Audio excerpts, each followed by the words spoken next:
Hey folks, Mike McFarland here, the Lake Fork Guide. Today I'm going to talk to you about winter conditions and soft plastics. My preferred soft plastics in the middle of winter. What you got to remember is soft plastics and cold water, they generally don't go along real well. Soft plastic doesn't tend to be lifelike in cold water. The colder the water, the more stiff the plastic. And in some cases, it even looks really weird in really cold water. A jig, for example, some jigs can look really funky and not even move and not do what they're supposed to do. Now, over time, the plastic companies have come up with different plastics, different versions of it, and it's still pretty realistic in cold water. Some work and some don't. What I found with my soft plastics is, number one, everything is really cold when I'm fishing. If I'm going to the jig or I'm going to soft plastic, it means they're not taking any of those reaction baits that we talked about in the hard bait lesson. And it means they're in the creek bins. It means they're deep. It means they're bedded up in the root system. And man, I'm really now, I'm looking for a bite that where I want to put the bait right on their nose. And I want to tantalize them. And they're not going to chase it. They're not going to do anything except maybe just finally grab it in the most subtle way that you don't even feel the thump. Okay?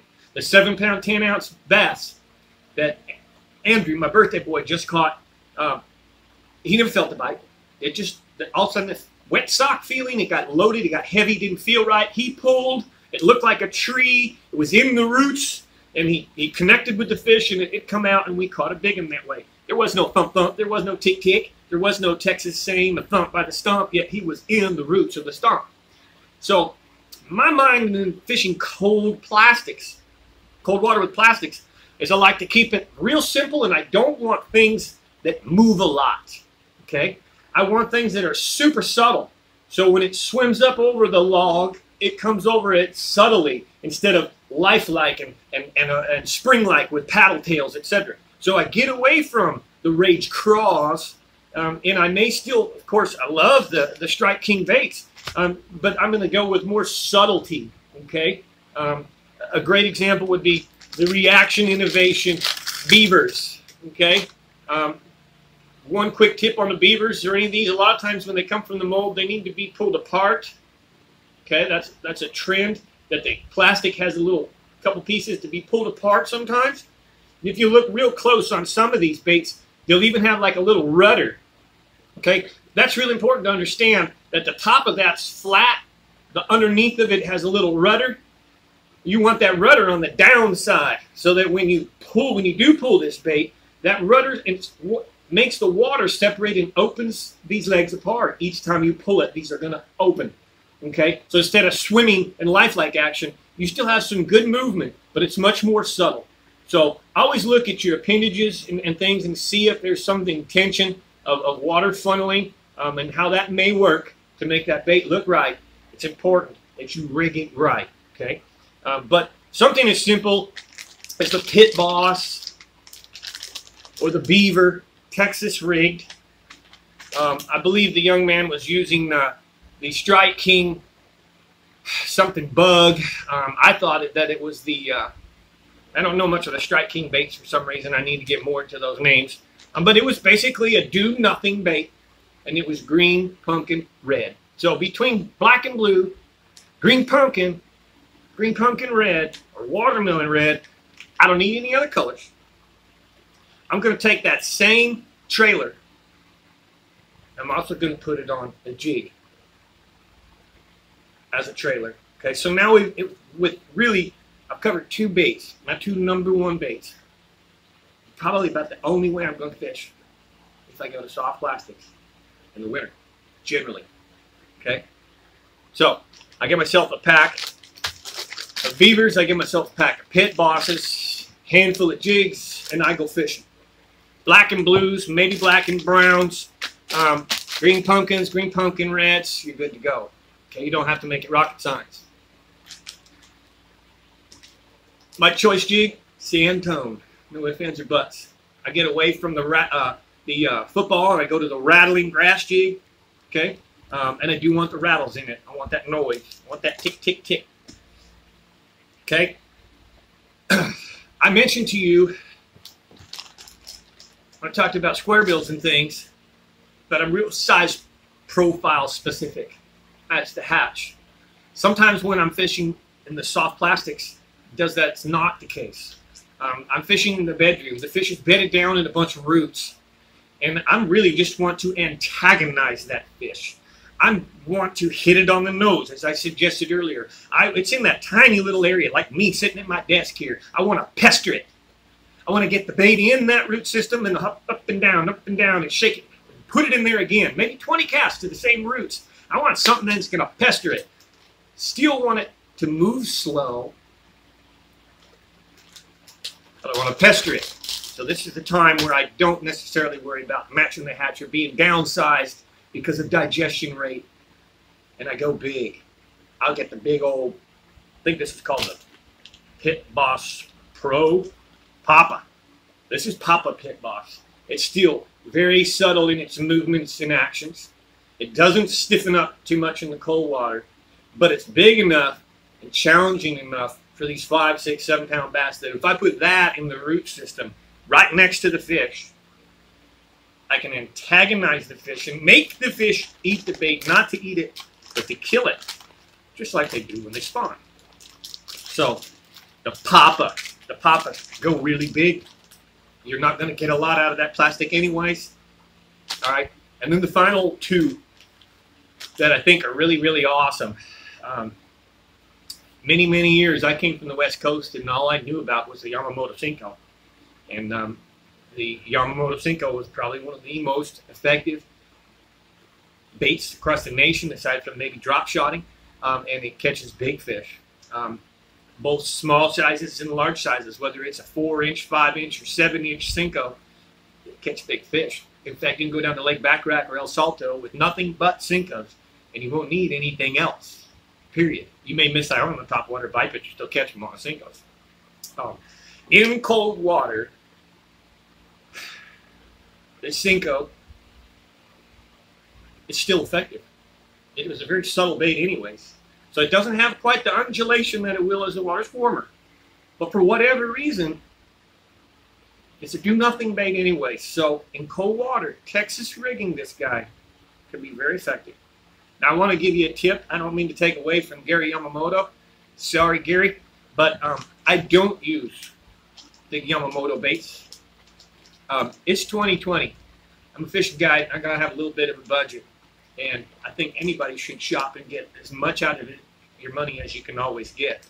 And the V&M brand gives me twice the amount. I get 20 baits for the same amount of money. There's a few differences.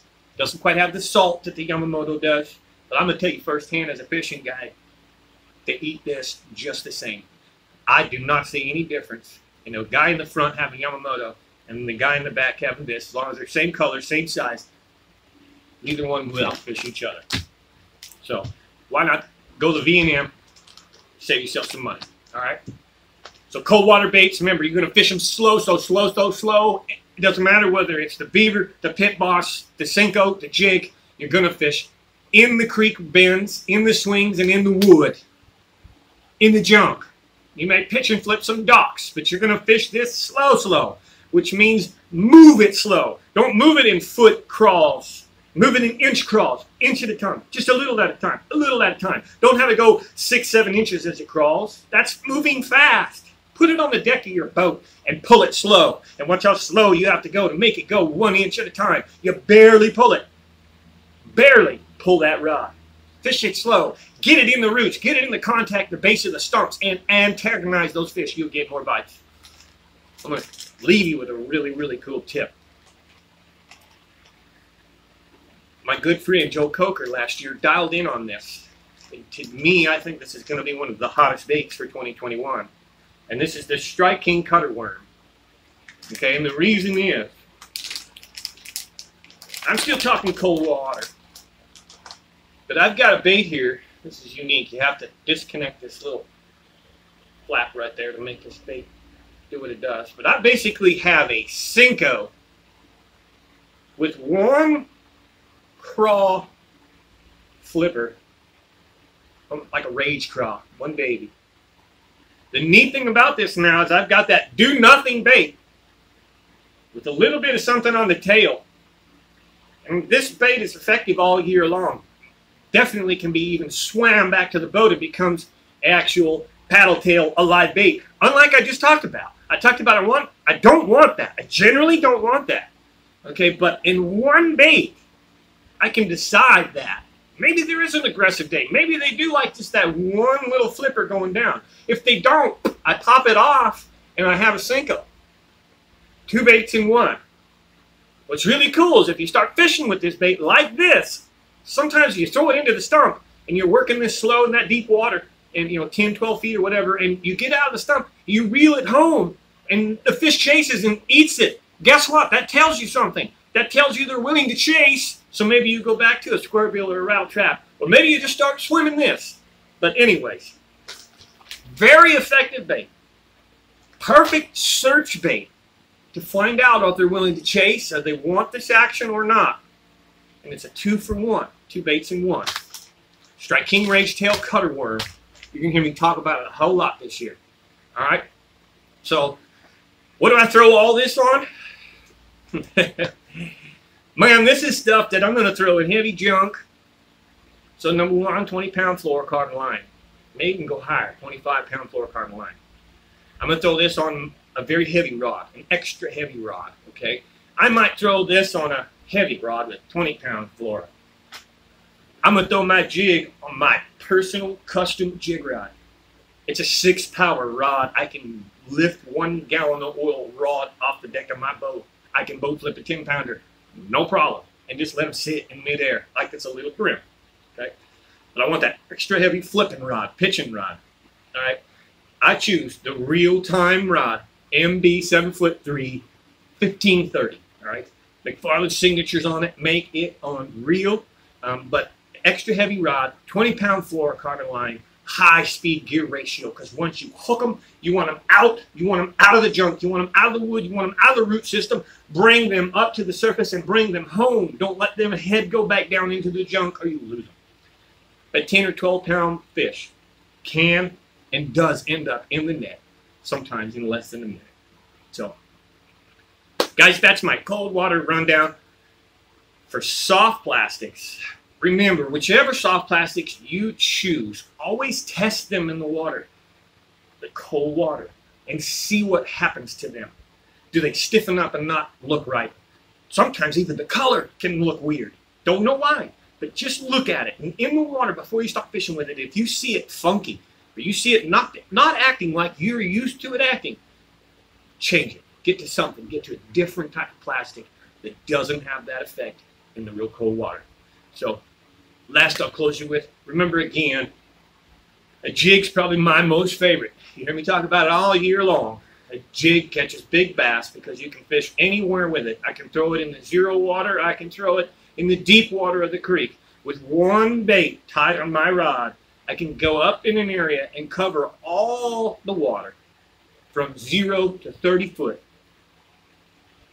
Maybe 2 different colors. So a black and blue jig and a sun gill jig. I pitch the docks, I pitch the wood, I work the creek bends, I swim it through the flats.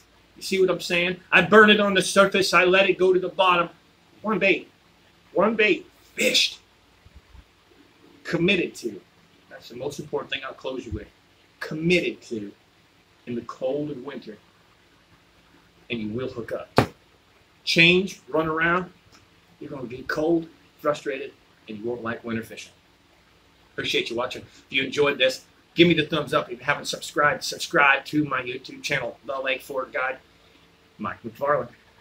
Thank you for watching.